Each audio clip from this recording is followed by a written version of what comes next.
here for another edition of Healing Hearts. We're going to let a few people pop on.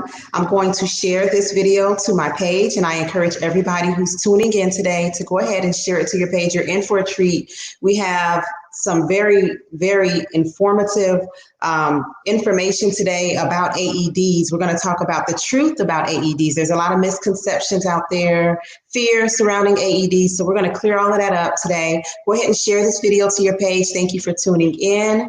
I'm going to share it at this time.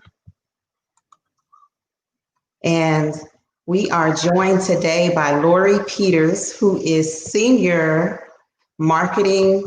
Tell me your exact title again, Lori. It's very long. Yeah, of course. No, I'm a Senior Marketing Manager at Zoll Medical Corp for our Public Safety and Public Access Division. So AEDs. Perfect. There we go. Senior Marketing Manager for Public Safety with Zoll Medical Corporation.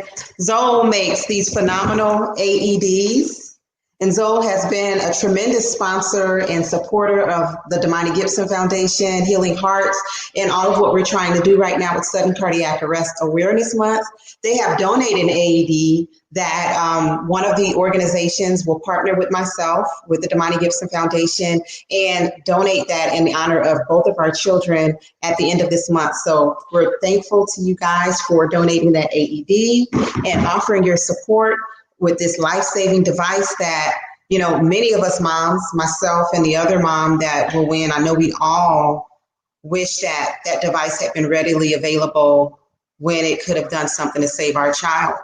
Because most of us did not have an AED in the household. Most of us did not have an AED until the ambulance arrived. And sometimes by the time the ambulance got there, it was too late to use the AED. So that kind of leads us into the first question, which is like, what should families know about AEDs, like the average person? Yeah, so I think every family, right, especially those with children, should know, first of all, what a sudden cardiac arrest is and what it isn't, and be aware of the symptoms of a cardiac arrest and know what to do if there's a cardiac arrest event in their family. And that includes having an AED. So not only should you know how important CPR is in the chain of survival during a cardiac arrest, meaning you need to know how to deliver quality CPR compressions to buy time for a cardiac arrest victim that is waiting on the first shock from an AED to be delivered. So one factoid that I always think is really surprising, and Ruqayya, I'm sure you've shared this with your audiences before, but more than 7,000 children a year die of cardiac arrest. And many of those children have pre-existing heart conditions, some of which could be detected from an EKG. So I would encourage all parents to ask themselves if they know if their children's schools, sporting activities, sporting venues, workplaces, any public access place have accessible AEDs. Where are they located? Who's responsible for maintaining the AED to make sure that they're always rescue ready? Is it accessible? Is it locked behind a closed door? Does someone have the key, after hours and you can't get to it? So I think the most important thing that a family should know about AEDs is, where are they? And are they accessible for anyone to be able to use in order to save the life of someone in your family? Right. And when you talk about like at the school and, if they're locked up, I know a coach who said that, she was out there by herself and the AED was locked in the shed when she needed to access it, or actually, no, it was locked inside the school building. It was not out at the track. So understanding and having those conversations with coaches about, are you taking the AED outside with you? Because if it's inside the building, running to get it and running back, that's 5 minutes. You're going to be winded from running, and then you can't give quality CPR if you're exhausted from running to get it. Absolutely. And in order, part of the chain of survival is sending someone to go get that AED if you can't get it yourself. And really the round trip time for getting an AED and getting it back to the victim and deploying that device and initiating the shock should be 3 minutes total. So if a device is far away, or if it's locked up, which I can't tell you how many times I have heard those stories of a child dying of a cardiac arrest because an AED was locked inside of a nurse's office. It was locked in a concession stand at an athletic field, or a battery or a pad had expired or died, and the AED wasn't even in working condition. It's important that all of those factors are considered. Where is it located? Is it accessible? Is it working? Period. Those are the three most important things to think about when you're looking for an AED. So what about people who are afraid to touch AEDs? They think that they can do something wrong with it. Can you talk a little bit about that? You cannot do anything wrong with an AED. It's mythbuster number one is AEDs cannot hurt people, right? Anyone can use an AED. You do not need to be trained. You don't need to be a medical professional or a first responder to deploy one.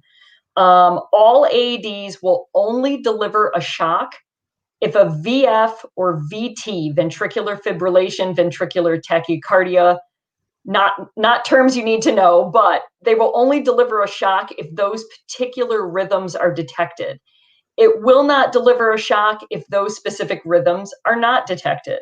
And regardless if you're an inexperienced bystander or a trained rescuer, you're covered by Good Samaritan laws, which state that any person who renders emergency care at the scene of any emergency or accident in good faith shall be immune from civil liberty for his or her acts or omissions in rendering such emergency care. You cannot be sued for helping a cardiac arrest victim. So not only will the AED not for a shock is not having a cardiac arrest, so it cannot hurt anybody.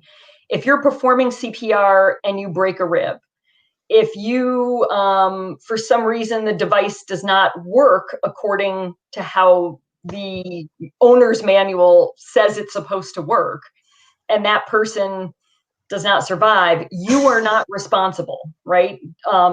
AED device companies have what are called indemnification plans, which basically we take responsibility for a device that's not working, not the rescuer, not the owner of the device, unless they have not been maintaining that device. So not to get into all of those particulars, but the big takeaway here is that you cannot hurt anybody and you cannot be sued. So there should be really no fear other than you're being called on to perform a rescue in a medical emergency, which we know is so scary and so intimidating. And it's not something that anybody is prepared for by any means, even if you are a first responder. But know that AEDs, whether it's Zoll AEDs or other brands, it doesn't matter. All AEDs will walk you through the process. They will talk to you either through voice or text prompts. They will tell you what to push a button if there's a button to push. If not, it'll deploy the shock automatically. So there are most AEDs, actually, I would say probably say all AEDs are pretty foolproof in terms of being able to deliver that life-saving shock when it needs to be delivered. So even if you've never seen an AED in your life, if you grab one out of the cabinet, you open the lid, it will literally start talking you through the steps to a rescue, and it, you can't mess it up. You just can't. And being part of a life-saving rescue and knowing that you can help save a life by just grabbing a box out of a cabinet and opening the lid is priceless. And like I said, you can't hurt someone. And you can't be sued. So right. Let me ask you this. It just really breaks my heart because when the ambulance got here and they attached the AED to Damani and said no shock advised, and I just kept asking, why? And at first they didn't tell me, and I didn't find out until we were at the hospital that they just said it wasn't a shockable rhythm. Because when they first said no shock advised, in my mind, I'm thinking, okay, that means that his heart is beating, his heart is okay. why can't they override it, or why won't, if someone is about to be pronounced, and I don't know if you know, can answer that or not, but if they're going to call it and pronounce someone dead, why won't they shock the heart anyway? So I think it's probably above my knowledge base, right? From a first responder or EMT perspective. And certainly I haven't seen, you know, anything of Damani's to be able to assess that. Right. But know that if it didn't detect a shockable rhythm, it meant likely that the rhythm was beyond detection by an AED algorithm. So either it was too late in the game, if you will, for it to be able to detect that particular VF or VT rhythm. And what EMTs use are a different type of defibrillator system. So they look at a multitude of heart rhythms, not just VF and VT. They look at their defibrillators look at a lot of different rhythm types. And so it might have calculated at that point that it wasn't finding the shockable rhythm that it needed to find. So yeah, I came home and I started researching, like, can it be imagine. overridden, you know, and I just was so furious. I mean, I have never really gone into that conversation. I've not shared that, but yeah, it was rough. But I wish we had answers. so what is the average response time for EMS? Because, you Yeah. know, it took them over 15 minutes, I would say. Yeah. So like with a lot of things in what I'd say is our new normal with COVID, right? There's EMS response times before and after COVID. And we're seeing some unique factors coming into play since COVID started, right? Since we started in the pandemic. So before COVID, the average response time for EMS to arrive on any emergency call is between 7 and 14 minutes. It used to be 6 to 12, and recent studies show that it's actually increased. And it's increased even more since COVID.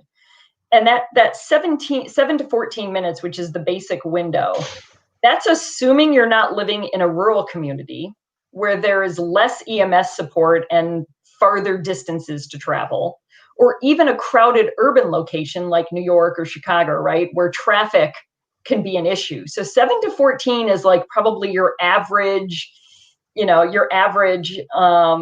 sort of a mid-sized city or suburb.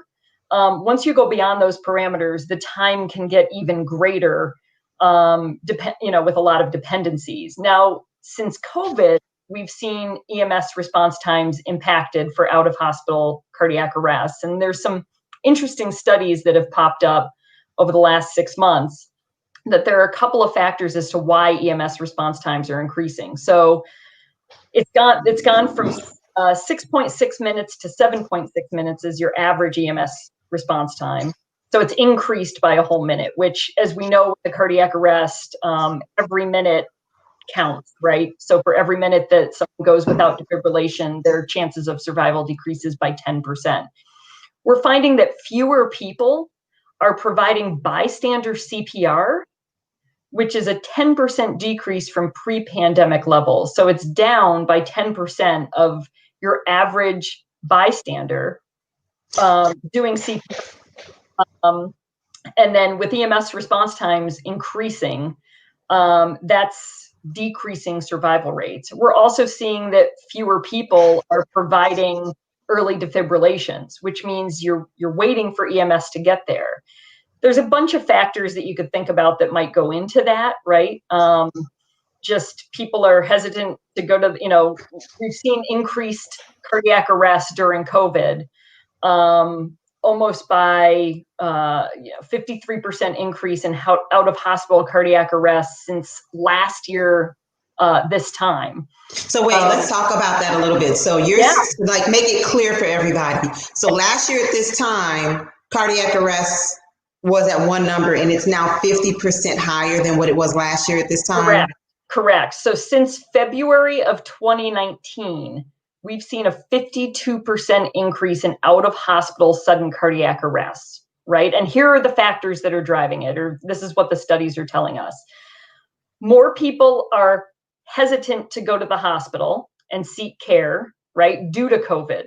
So if they're having any sort of symptoms, or there's any underlying condition that might make them higher risk for a cardiac arrest, they're less likely to go to the hospital and seek care because they're afraid of COVID, right? So, they don't want to expose themselves. Hospitals might not be taking non-emergency patients.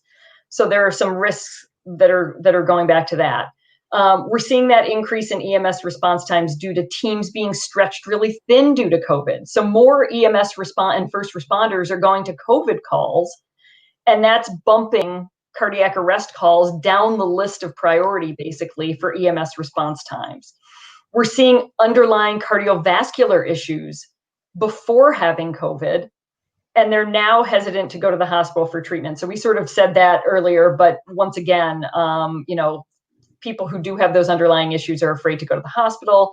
And then now we're seeing post-COVID cardiovascular issues, specifically myocarditis. And that's an important one to talk about just because it is affecting a lot of students and student athletes.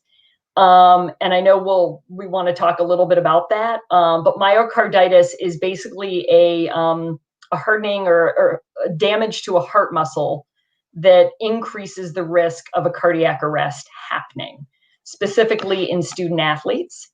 And there have been some studies done that have shown that out of 100 patients who are recovering from COVID, right, most of whom were asymptomatic or mild symptoms, now are showing up with myocarditis in MRI heart scans that they didn't have before. So those abnormalities and the increase in myocarditis, or that inflammation of the heart muscle that puts you at risk for complications, including arrhythmias and cardiac arrest, is now really coming to light. The Big Ten specifically did a study where they found multiple players who had COVID were being now sidelined from playing sports and continuing with their student athlete careers because they're just too high risk for cardiac arrest.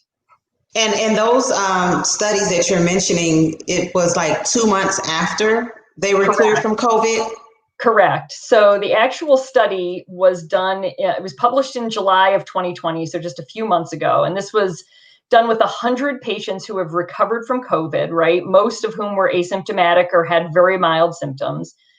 Researchers performed MRI scans of the patients' hearts 2 months after they were first diagnosed with COVID, right? So of those 100 patients, 78% of those had heart abnormalities, and 60% of those had myocarditis, which is that inflammation of the heart muscle that can put you at risk for complications like heart arrhythmias and sudden cardiac death. Right. Like a friend of mine, Mason, we just posted a video last week. Mason had myocarditis. This was before COVID, but it was like stemming from a sinus infection. So, people understanding that those lingering infections, whether it be COVID, the flu, sinus infections, those things can have an impact on the heart. Absolutely. And an AED is just part of what we'd call, I guess, an insurance policy on your child or anybody who's engaging in activities that raise their heart rate, right? The best way to assess this risk is to have a heart screening, an EKG. And Ruqayya, I know you're a huge advocate of EKGs right. and heart screenings. And really, that's the first line of defense that will show the impact on the heart that COVID may have had. And then having an AED is like that 1-2 punch, right? It's once again, it's that insurance policy for athletes, for student athletes, for the general public who exercise or engage in activities that raise their heart rate. And so not every organization, right, whether it's a coach or a school nurse or even, a safety manager at a manufacturing plant, right? Those organizations won't know who's had a screening and who hasn't after they've had COVID. So having access to an AED and being prepared for a cardiac emergency around, COVID patients is more important now more than ever. So I can't stress enough, EKG, heart screen, AED, if you know someone or working with student athletes or anybody who's at risk of a cardiac arrest after COVID. And really not even just student athletes, anybody, because there's so many families who lost children who were not athletes to sudden cardiac arrest. And, we all now have AEDs, but before none of us had them in our household. That wasn't like one of the items that when you get a house, they tell you to have a fire extinguisher, but we're not told that to consider having an AED at our homes. How many people, like average people who haven't lost a child to sudden cardiac arrest, do average people purchase AEDs for their homes? So more and more are, and we're seeing home use AEDs really rise as we drive awareness around cardiac arrest, right? And as we educate and inform more people, parents, safety managers, corporate CEOs, anybody who manages large groups of people where cardiac arrest is a risk. We're recommending that, not only do you have AEDs in your place of business or in your school, but they're starting to realize that, yeah, we have carbon monoxide detectors, we have fire alarms, we have Ring doorbells, right? All of these things that protect us in our home. But AEDs are not necessarily as accessible as those other things. So if you or someone in your household has a pre-existing heart condition or is potentially at high risk for a cardiac arrest, having an AED, once again, is that kind of insurance policy that you're able to quickly deliver defibrillation to someone in need, and having an AED with CPR feedback, like the ones that we have from Zoll, are really critical too for folks who, not everybody is CPR trained and certified, right? Most people. So tell us about that with the CPR feedback. So that differentiates the Zoll AED from other AEDs? It does. So Zoll AEDs provide what we call real-time guideline-driven CPR feedback. And basically what that is the minute you open the lid, it will start to walk you through how to do CPR compression. So it will talk you through hand placement on the chest, right? One hand over the other, elbows locked. It will tell you how fast to go, how slow to go, how deep to press, and even how much to release after a compression, because recoil is also important in high quality CPR compression. So not everybody, is thinking about the song Staying Alive in their head as they're trying to, save a person's life, right? I mean, most first responders and trained professionals that we've seen or who have been part of a live rescue, everyone is panicked, right? No one expects anybody to have a clear head during such a high, intense moment of, trying to save someone's life. And so having a device like a Zoll AED that can literally walk you through every step of the rescue, including CPR, because we know CPR buys time. That's what it does. It keeps the blood flowing. It buys time until the AED can get to the patient to deliver that life-saving shock. And that time is so precious, as you know, and without it, the AED doesn't have a job to do. And so having an AED that does both in a sense and can walk you through the compressions and then deliver the shock and analyze the heart rhythm and do everything else in between is really vital to saving more lives.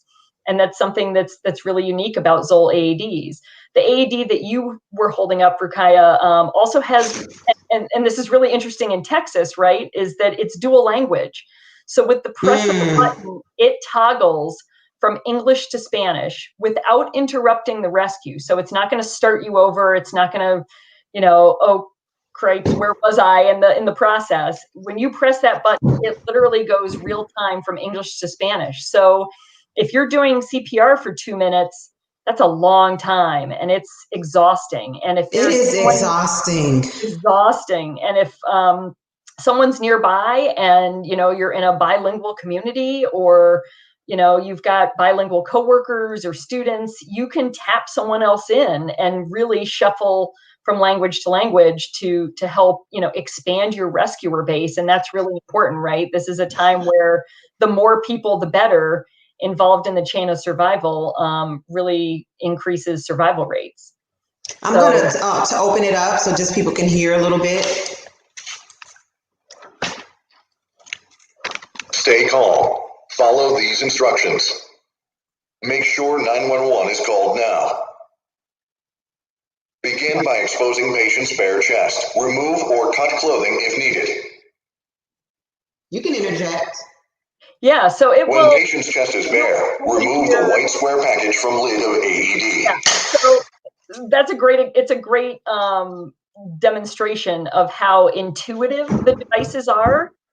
And they're purposefully designed, right, for the lay rescuer in mind, right?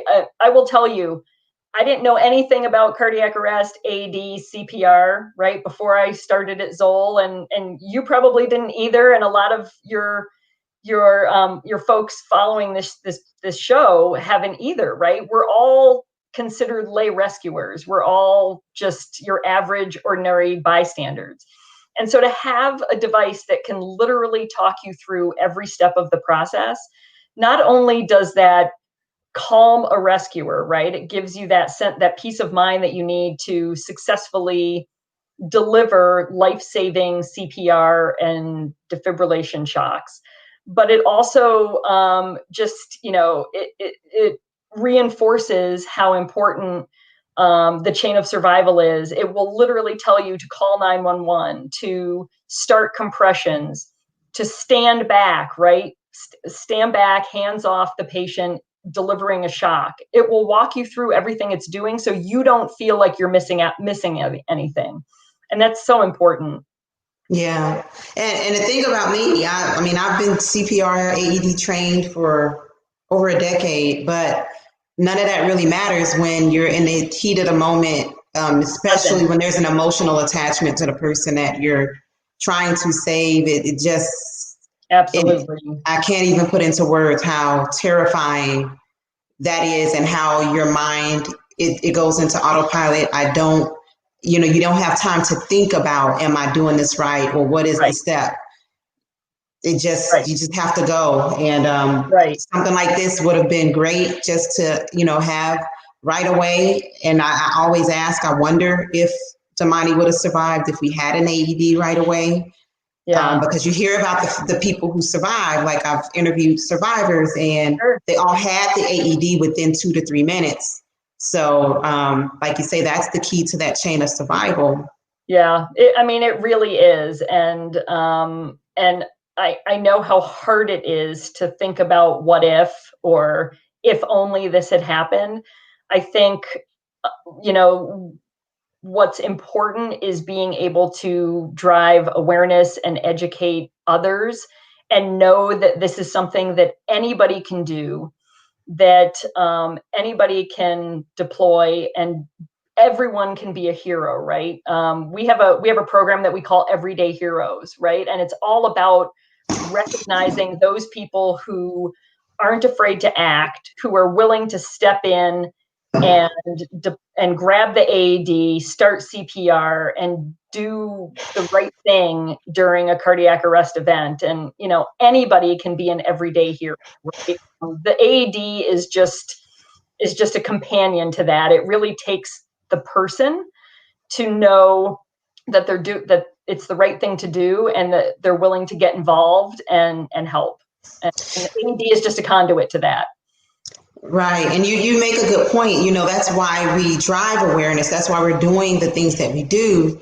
And I'll tell you, Lori, it gets exhausting sometimes, talking about something that's so emotional. It's not like I'm telling you something out of a book. I'm telling you something that I have to wake up and live with the pain of every day.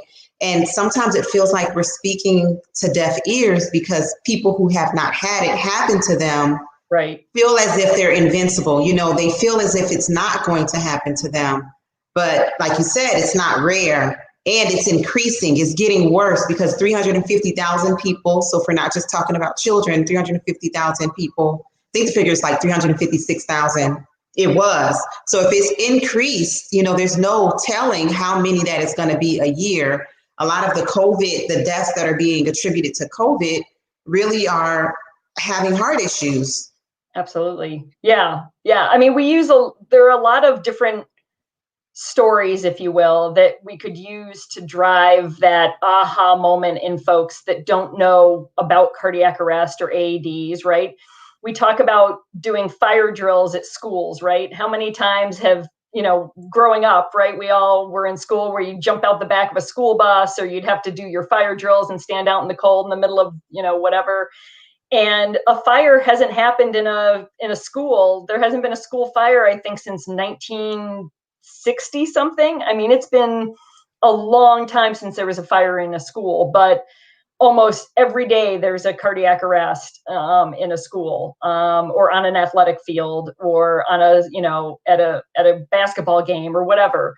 And so really it's pointing out things like that you can add up all of the major diseases and injuries that take lives every year, and it still doesn't add up to what we see from cardiac arrest. So there are a lot of really kind of like shocking facts and figures where I think if more people knew about that, they would be, certainly more aware of cardiac arrest and how vital it is to have AEDs, especially in schools. The school piece still surprises me to this day that there isn't more awareness and urgency around having AEDs in schools, given the number of children that we lose to cardiac arrest every year. Right. And even with having the AEDs in schools, having the conversations, like you said, when we go to open house, maybe people can start talking to the teachers about where's the closest AED to this classroom. Because I'll tell you, I don't know if you know, but I was a teacher. I was in a school for over 10 years. And there's a lot of teachers who do not, I was a coach, so I knew where the AEDs were, but a lot of teachers do not know where the AEDs are. And there's a lot of teachers that don't even know what an AED is or when to get it, what it's used for. A teacher who may not know how to do CPR while they're waiting on the AED. So those are conversations that definitely need to start happening.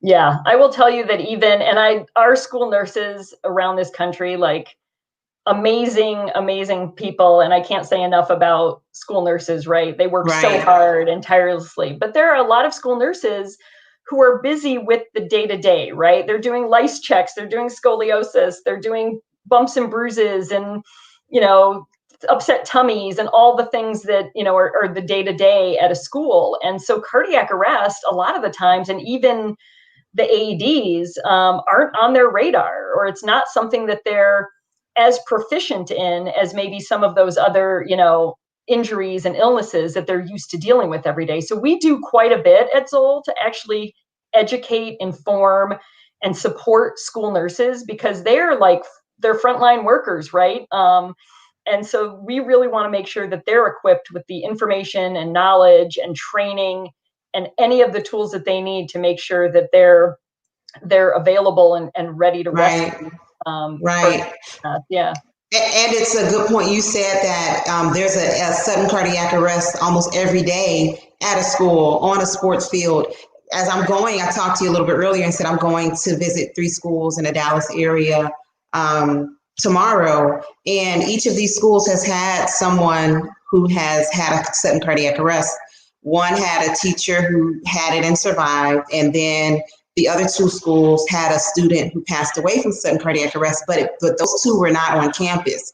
Those 2 who passed away at home. So that's part of why we don't hear about them a lot as well, because if it's not in public, if it's not on the football field, we don't hear about those stories. It's only through my connections as a coach that I've been able to find out these other stories and know. But when a sudden cardiac arrest happens, it's something in society. We don't like to talk about the things that we can't, we feel like we can't control. So it gets swept under the rug, and no one ever really goes back and says, okay, these steps could have been taken. We want to say we're not at fault and step away from it, as opposed to evaluating and having discussions that can help the individuals who were involved. And I was talking to a friend the other day about why there's not as much participation in sudden cardiac arrest awareness. She compared it to cancer and said, well, there are more survivors with cancer. And I said, well, there would be more survivors if we talked about it and made sure that people knew how to use these devices and knew how to take the steps to preserve life. Right. And I will say that the survivors that we do know about, right, because they're out there, and I know you've met them, right, at Parent Heart Watch and other places and spaces, and we hear about them through our Heroes for Life program. But the common denominator with those survivors are two things, right? CPR and AED. And those are the only two things that can save someone suffering from a cardiac arrest. So those are the common denominators. And if those two things aren't happening in sync and in tandem, and they're not, it's like a 1-2 step punch, you're right. The survival rates decrease significantly, but know that, the survivors who are out there, they're thankful for CPR and AEDs and those things. And then in addition to that, there's the preventative side of survival as well. So through the EKG test, those can detect about 85 to 90% of conditions that could lead to sudden cardiac arrest. So you catch it on the front end by identifying it and correcting it. And then you have that other 15% of people who were not caught with an EKG that now the AED and CPR is ready to jump in and to serve and protect. Right. And, one of the things we hear too is that there's an assumption that people who have suffered a cardiac arrest, survivors or not, had some sort of pre-existing condition or illness, or they were high risk. And that's not necessarily the case. Yes, EKGs absolutely detect, I think you said 85 to 90% of heart arrhythmias that can lead to cardiac arrest. So it's huge. And we are huge, proponents of EKGs and the importance of heart screening.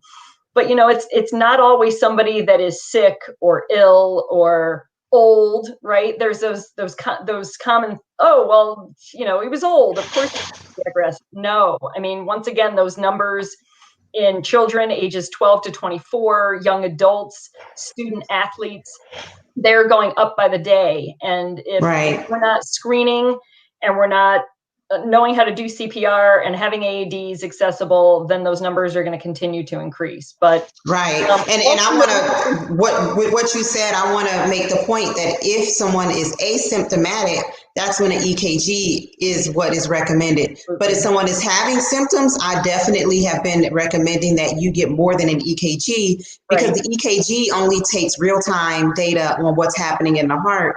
So if your heart is not actually having that arrhythmia or having any malfunctions at that time, it could be present but not picked up on that EKG. So don't take the EKG as an end all. It does not detect every single condition. So absolutely. And I would say if you're a parent or not, demand an EKG for your child. And if there's anything that doesn't show up on the EKG or you're concerned about, demand a cardiac ultrasound and go get it. There are a lot of resources out there, organizations like yours that I know help connect folks to heart screening services. But that's another thing with COVID, though. COVID has kind of slowed down a lot of heart screenings right now. It's really difficult. But if you're having symptoms, demand it with the doctor. It's worth the money. Pay for the test. Priceless. Yep. Absolutely. Yeah. And I would also, I think I put a post out the other day, if you're having symptoms, if your child is having symptoms, whether that be fainting, lightheadedness, dizziness, unusual tiredness, that is a symptom that I never would have known was a symptom of sudden cardiac arrest.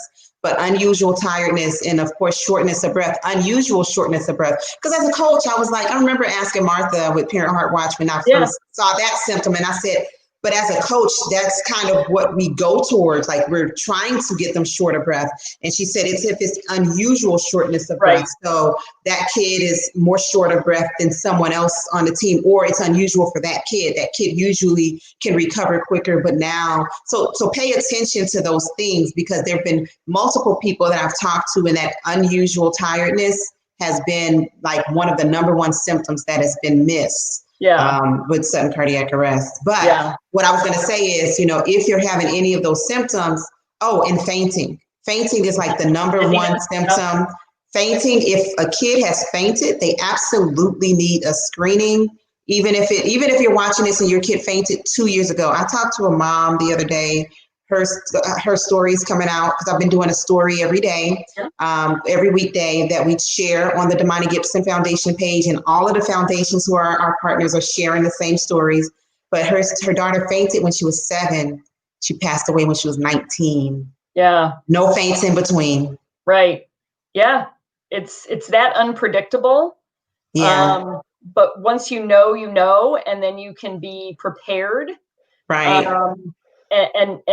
And be able to, like I said, Ask for the additional tests. So like Lori said, that echocardiogram would be the additional test, but I wouldn't stop there. I would also, if they don't find anything with the echocardiogram, get a stress test, get a Holter monitor, and worst case scenario, if they still don't find anything, MRI, heart MRI, and genetic test, all of those things together can help identify what's going on. Absolutely. Yeah. Absolutely. Yep. Wow. Well, this has been so informative. Let's see if we have any comments. Jewel popped on and said, hi, Lori.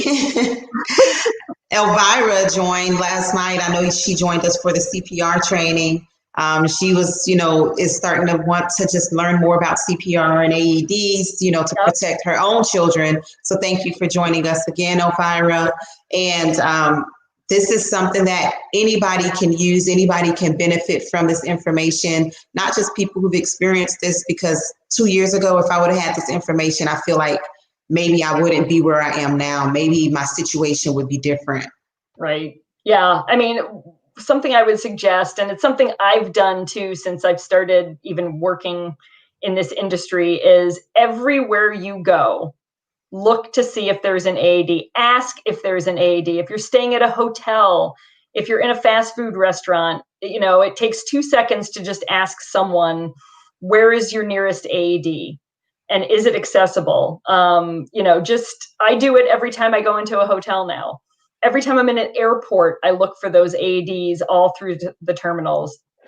It's just making the self-awareness is like a great first step to understanding more and being able to say, okay, I know that where I go, I'm heart safe, right? Look for the orange, look for the green, look for the red, there's all different color AEDs. Yep. And look for the rescue ready button. If that button is green, it means that device has been tested. It tests every day at 3:03 in the morning. If that button is green, it means that device is ready to rescue. If it is red, it means that the pads, the battery, something about maybe the internal device has expired or is non-functional. And that's when you can bring it to the attention of someone at the organization or whoever the program manager is for the AED. And it's usually a very quick fix, right? It's a new set of pads, it's a new battery. But look for the green button, make sure your devices are rescue ready. Once again, no matter where you are, ask if there's an AED available. You just never know. We've had sales managers on our team. One guy happened to have his orange AED in the trunk of his car when he was pulled up to a gas station, was just pumping gas in his own car, and the person at the gas pump next to him went down with a cardiac arrest, and he had the AED in his trunk. I keep mine in the trunk of my car as well. We've had guys rescue someone on an airplane, not with one of our AEDs. It doesn't matter, right? But just know where they are and make yourself aware and be part of the chain of survival. You mentioned the app. Was it Pulse Point? Yeah, there's an app called Pulse Point. You can grab it from the App Store. Basically what it does, it pins your location and then will tell you where all the AEDs in your surrounding area are. So for example, I'm in Madison, Wisconsin, right? And so I am on Pulse Point. I put in my zip code and it will show me a little map of the radius around my home zip code and pins where all of the different publicly accessible AEDs are. So that's another great resource. I'm glad you brought that up. It's another great resource to use to make sure you know where AEDs are in your community and how you can get to one. Wow. Yes. And we have the AED challenge coming up on Monday that we're going to ask everybody to find AEDs in their community, take selfies with the AEDs, post the pictures to social media and tag us at Do It For Damani and with the hashtag AED challenge. So we can have these conversations, continue to raise awareness and be aware of where AEDs are in our community. Like even myself thinking now, knowing that there's an AED probably 2 minutes from me at the, the community rec center, Sure. like for our subdivision, there's an AED in there for the exercise room. But if we start having these conversations and thinking out our emergency plans ahead of time for our homes, just like we used to have fire escape plans, we've talked about that. If you're in a second story, you have to have a plan for how to escape. We have to have those plans as it relates to AEDs as well. So now I'm thinking about where the closest AEDs if somebody drops, so that while I'm waiting on the EMS, I can send someone to that location to get an AED and bring it back to me, just in case they can get back to me before EMS arrives, rather than just waiting on EMS, being that we know that the response time can be 15 minutes. And if it's, every minute that it goes down 10%, after 10 minutes, you do the math, right? Yep. Yeah, I have a neighbor who had a cardiac arrest a year ago, young triathlete, just a story of how she got there. But she knows, and I've told her whole family, that I have an AED. So I'm part of her cardiac emergency response plan, along with other parts and pieces, but she knows that I have a working AED, and that if anything ever happens, that someone's to call me, and I live a minute away. And so, or someone in my house can grab it and get to them. So you're right. It's really important to talk through those things and to say, hey, what would I do if someone in my neighborhood had a cardiac arrest? How can I be part of that chain of survival? And it's great that you bring up that story. There are organizations, foundations. There's one of the foundations in my group who wants to help people like that. So some people are doing AEDs to schools and businesses, but this particular foundation likes to do AEDs to families because she knows how expensive they are. So there's a lot of people doing a lot of things. And when we come together, we don't all have to do the same thing because we complement each other so well. Right. But there's so much work to be done in sudden cardiac arrest awareness and prevention and recovery. Like you just heard Lori talk about so many different stories, and a cardiac arrest on an airplane, at the gas station, in the neighborhood, everywhere. So this is a big thing. Let's stop looking at it as if it's something that cannot happen to us. We talk to our kids about car accidents, texting and driving. If we can make that such a big thing to where we know, buckle up, it's the law. We know, don't text and drive, it can wait. We need to create that same kind of awareness campaign for sudden cardiac arrest and accept that it is a part of the world that we live in, but that it does not have to kill our kids. It does not have to result in fatalities if we wake up and start paying attention to it, and we take the steps to protect ourselves, protect our loved ones, get the AEDs, get the CPR training, get the preventative tests.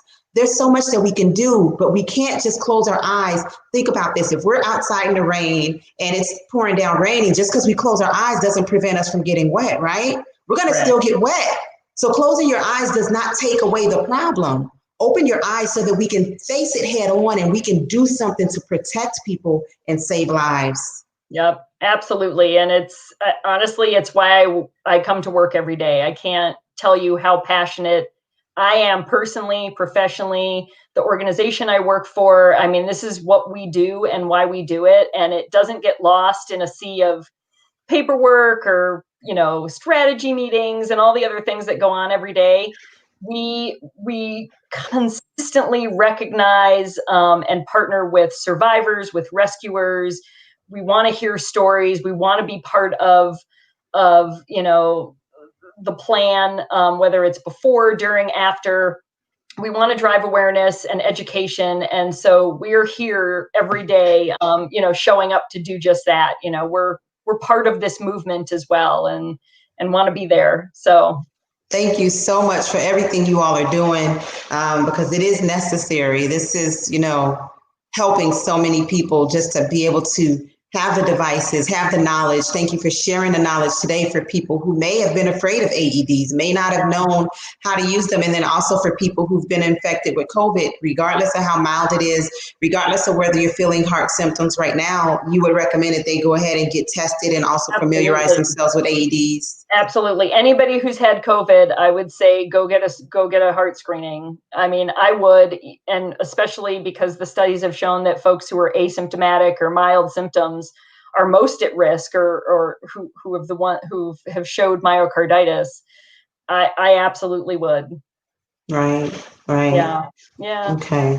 All right. Well, just keep tuning in, guys. We're going to continue to share these stories. When you see the stories that we're sharing every day of people who have suffered sudden cardiac arrest, go ahead and leave a heart, leave a little love for the families that are bearing their souls and sharing their stories. Also, go ahead and look at the link right there. It is the Race to End Sudden Cardiac Arrest. You can register for that race. There's a free option if you do not want to pay. It is not just about the money. It is about the awareness and how us coming together in mass numbers is going to bring attention to this to where it is now a movement. This moment has become a movement. So register for the Race to End Sudden Cardiac Arrest and join us in the AED Challenge. Look out for videos the rest of this week that will kind of highlight some of the moments from my visits to the schools in Dallas. And that tour will continue when I get back to Houston. We have schools all month. We have about 10 schools that we're visiting and doing the CPR and AED drills with talking about sudden cardiac arrest. So this is not going to stop. We're going to keep going until lives are saved, until sudden cardiac arrest has been laid to rest. It doesn't have to kill our kids. It doesn't have to. Put me out of a job. How's that? I'll be willing to. I will risk my job to.